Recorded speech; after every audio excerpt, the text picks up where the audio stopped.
Cette deuxième phase-là faisait suite à une première étude de biosurveillance auprès des enfants âgés entre 9 mois et 6 ans du quartier Notre-Dame toujours, donc du même territoire, pour lequel là, on avait révélé qu'il y avait une concentration en moyenne 4 fois plus élevée dans les ongles des enfants qui avaient participé à l'étude, en comparaison avec un groupe témoin qui était des enfants d'un même groupe d'âge de la population d'Amos. Donc, suite à cette première étude, la deuxième phase s'est poursuivie en 2019. Première étude 2018 et les résultats qui vous seront communiqués aujourd'hui, automne 2019. Le 12 juin dernier, suite à l'analyse des différents résultats, il y a eu une première lettre qui a été acheminée à l'ensemble des participants à l'étude de l'automne 2019 pour leur transmettre leurs résultats individuels.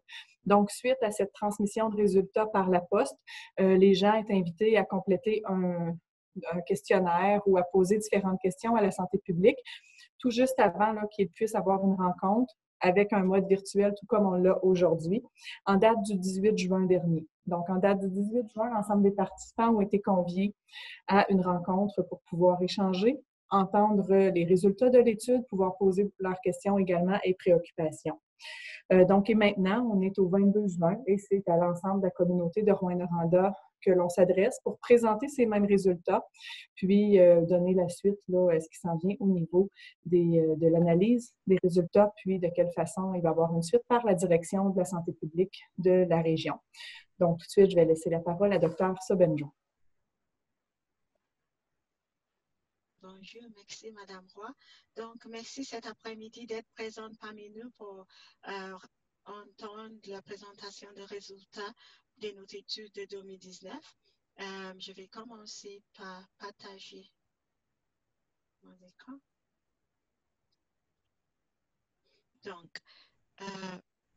Donc, il y aura une petite mise en contexte, juste pour faire un petit rappel de notre mandat en santé publique, mais également de ce que nous avons fait. Il y aura aussi une explication de l'étude. Par la suite, il y aura le principal résultat de l'étude, l'effet séant, ce qui est à retenir, et les recommandations de la santé publique. Donc, juste pour vous rappeler que le mandat de la santé publique, notre mandat est de protéger la santé de notre population et de voir la mise en place de conditions favorables au maintien de la santé et du bien-être de notre population. Et c'est pour cela que nous avons fait plusieurs études. Donc, la santé publique a mené plusieurs études dans les quartiers Notre-Dame au fil de temps. Et la dernière étude qui a eu lieu à l'automne 2019 en fait partie. Donc, juste pour bien camper la biosurveillance. Pourquoi on fait la biosurveillance? Lorsqu'on parle de la biosurveillance, c'est une façon de mesurer au sein d'une population.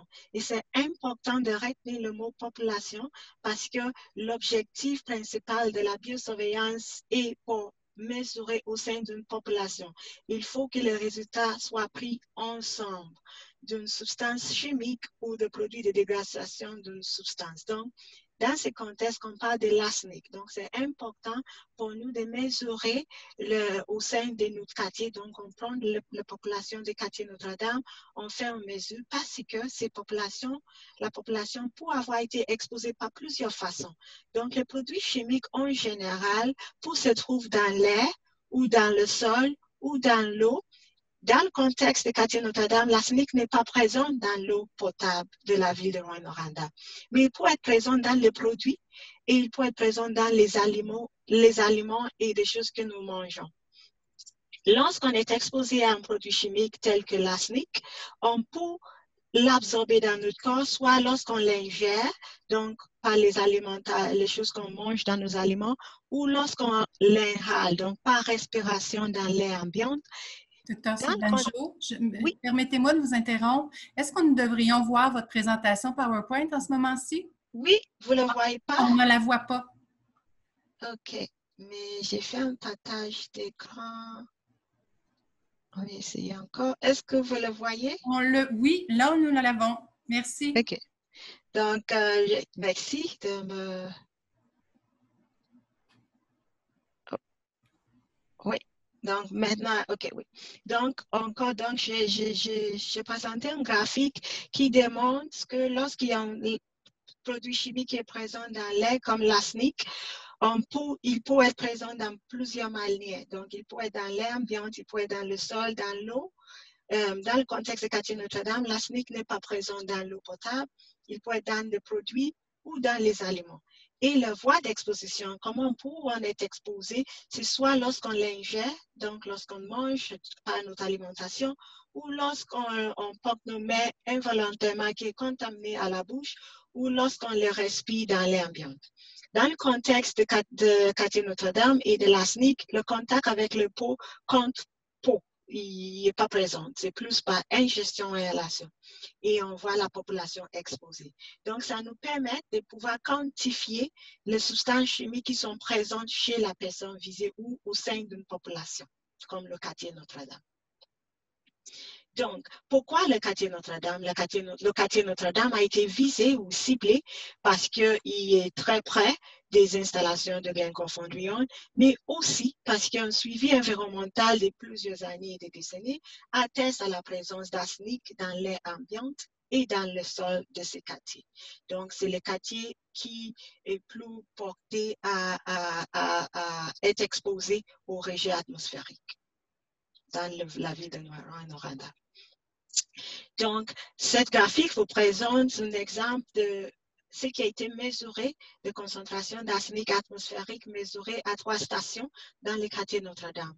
Donc, la ligne bleue est celle qui est présente dans la station le plus près de l'entreprise. C'est une station qui a été changée, donc il y a une autre station qui est à côté de celui-là qui aussi a mesure de concentration arsenic, mais vous pouvez voir qu'il y a une période qui a été plus élevée, mais graduellement, comme vous pouvez voir, la station dans laquelle on trouve la concentration d'arsenic atmosphérique le plus élevée, c'est à la station 8006 qui est plus près, qui est juste à l'entrée de l'entreprise. Les autres 2 stations, le taux d'arsenic mesuré sont beaucoup plus bas. Donc, pourquoi on s'inquiète pour l'arsenic ou pourquoi on se préoccupe par l'arsenic? C'est parce qu'on sait qu'une exposition chronique à l'arsenic, donc c'est-à-dire si une exposition est soutenue, si plus qu'on est exposé pendant une période, ça augmente le risque de développer des cancers, surtout le cancer de poumon. Et ça peut entraîner d'autres effets aussi, comme le diabète et les autres, ça peut affecter d'autres organes et d'autres systèmes, mais cela arrive à des taux beaucoup plus élevés que ce qu'on constate dans le quartier Notre-Dame. Également, on sait que l'interaction d'arsenic en présence des autres métaux peut augmenter sa toxicité. C'est pour cela qu'on se préoccupe de l'arsenic dans le quartier Notre-Dame. Donc, en 2018, la santé publique a fait une étude en utilisant les ongles. Donc, c'était une étude qui avait plusieurs volets, mais le volet l'arsenic était pour chercher la concentration d'arsenic dans les ongles des jeunes enfants âgés entre 9 mois et moins de 6 ans. Et cela, c'était pour pouvoir comparer avec une autre population. Donc, on a choisi une autre population, groupe témoin, pour comparer l'exposition des jeunes enfants dans le quartier Notre-Dame avec celle d'une population qui n'est pas exposée à des sources industrielles d'arsenic. Et le résultat de cette étude, donc, à partir de l'étude de 2018 contenait aussi une composante qui était pour mesurer l'exposition de voir s'il y a une relation entre ce qu'on trouve dans les endroits où les enfants passent plus de leur temps, donc l'air de jeu et aussi le terrain où ils jouaient. Donc, on voulait savoir s'il y a une relation. Toutefois, on n'était pas capable de faire une telle confirmation, mais on a constaté que les jeunes enfants de quartier Notre-Dame étaient près de 4 fois plus exposés que les enfants d'Amos, qui est une ville non exposée à des sources industrielles d'arsenic. C'est dans ce contexte qu'on est allé plus large. Donc, à l'automne 2019, nous avons mené une autre étude qui visait tous les groupes d'âge de quartier Notre-Dame afin de mieux caractériser l'exposition de l'ensemble de la population du quartier Notre-Dame. Donc, ce qu'on a fait en 2019, on a invité tous les résidents du quartier Notre-Dame, ceux qui ont résidé dans le quartier depuis plus de 6 mois et qui sont âgés de plus de 9 mois. Donc, nous avons fait une période de collecte. Donc, on a visé de faire la collecte entre fin septembre, la fin de semaine, la dernière fin de semaine de septembre et le début octobre. Donc, on a laissé quelques temps pour les gens qui n'avaient pas assez d'angles de revenir au début d'octobre pour avoir leur prélèvement. Donc, et c'était planifié de cette façon afin de pouvoir avoir une exposition. Donc, on voulait pouvoir mesurer l'exposition de quelques semaines au cours de l'été, donc au cours de 3 à 4, 6 mois avant le prélèvement d'ongles. Donc, pour participer, les gens ont signé un formulaire de consentement et ont complété un questionnaire afin de mieux documenter les sources d'exposition différentes auxquelles ils peuvent avoir été exposés. Et on a fait un prélèvement de bout de 10 ongles.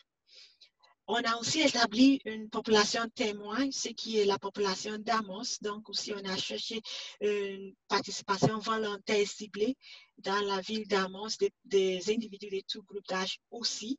Et on a fait un collecte donc en début novembre pour cette population. Donc, je vous présente quelques caractéristiques de population étudiée.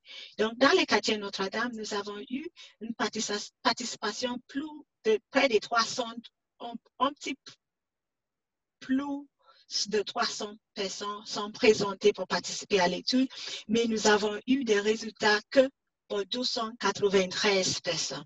Ce sont des personnes qui ont eu assez d'angles pour avoir une analyse et de pouvoir avoir un résultat. À Amos, ce nombre de personnes s'élève à 183.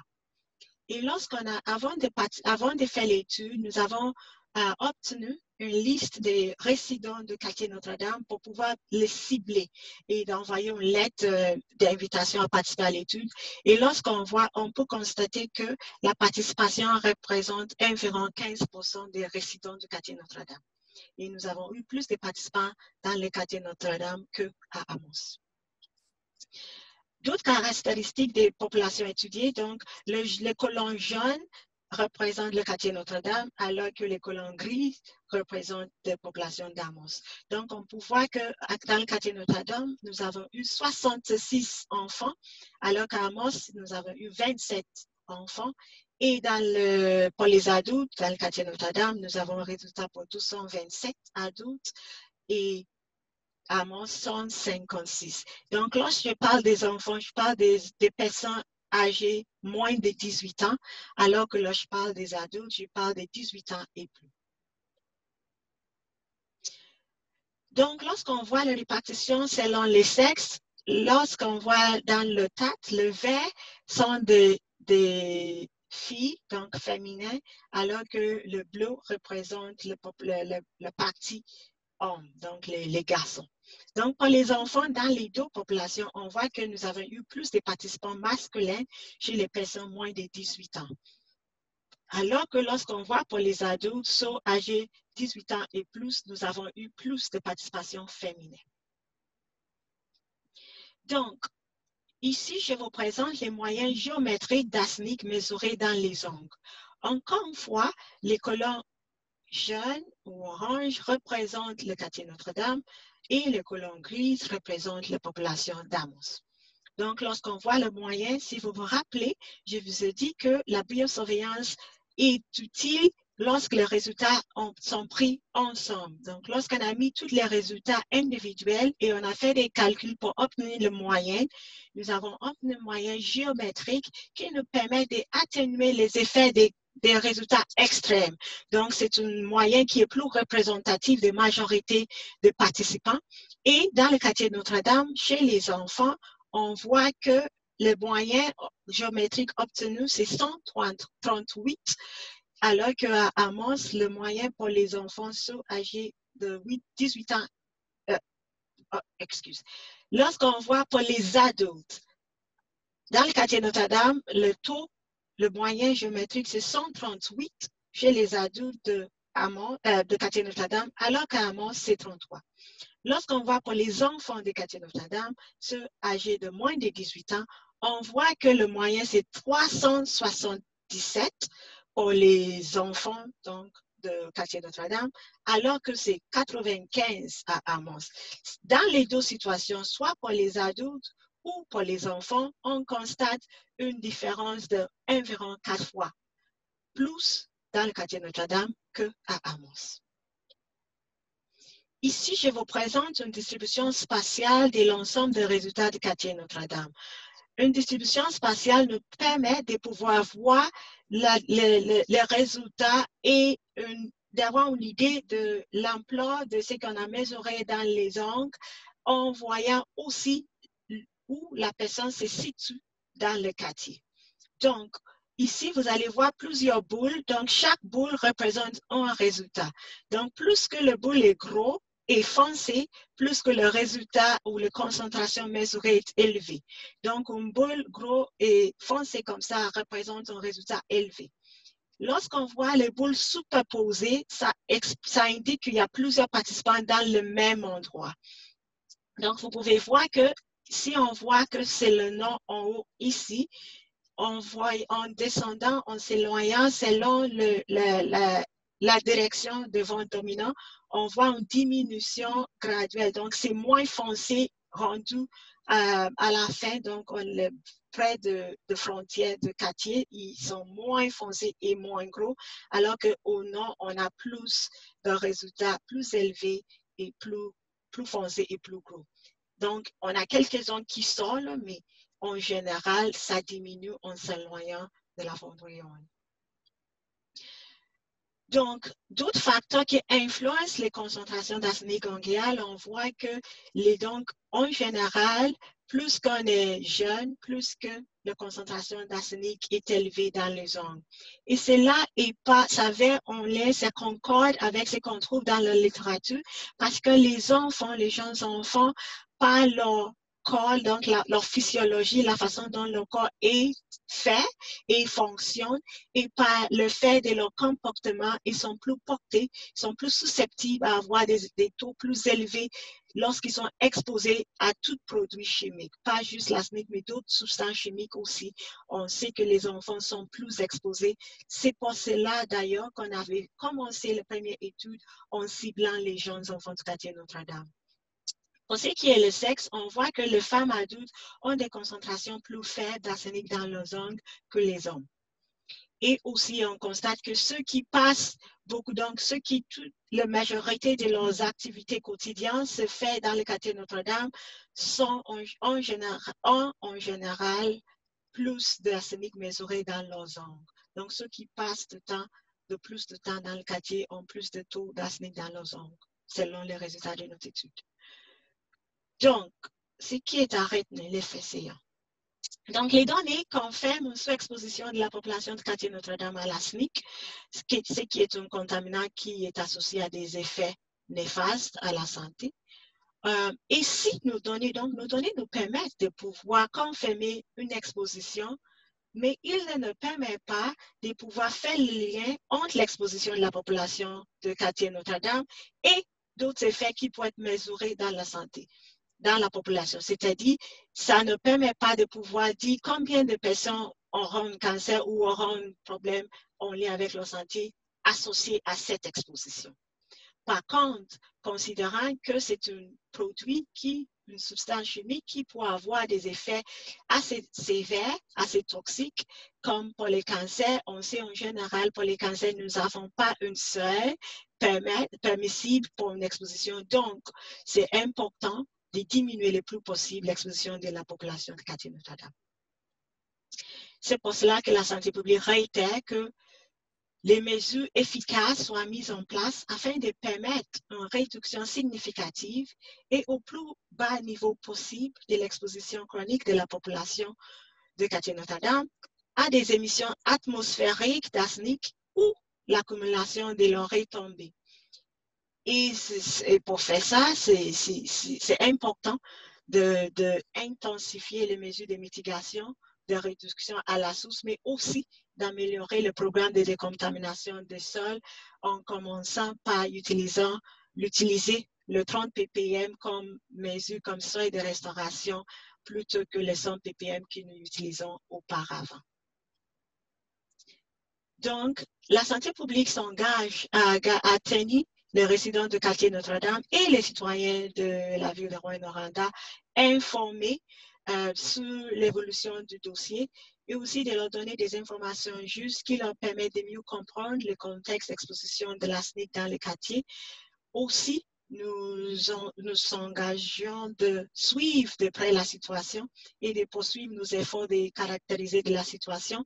Il y avait un volet de l'étude qui était prévu pour ce printemps, ce qui concernait les enfants qui fréquentent le quartier Notre-Dame, mais qui ne s'y récitent pas, c'est-à-dire ceux qui viennent dans le quartier ou ceux qui fréquentent le quartier, fréquentent une école, la galerie dans le quartier, mais n'habitent pas dans le quartier. Mais ce volet a été rapporté en raison de la pandémie et le fait que les enfants et les élèves n'étaient pas à l'école pendant le printemps. Également, la santé publique s'engage à travailler en concertation avec les acteurs clés afin que les émissions d'arsenic diminuent dans les quartiers Notre-Dame. Donc, ça termine la présentation et je pourrais passer la parole à Mme Godin pour la période des questions. Merci de votre attention. Merci beaucoup, Dr. Sobanjo.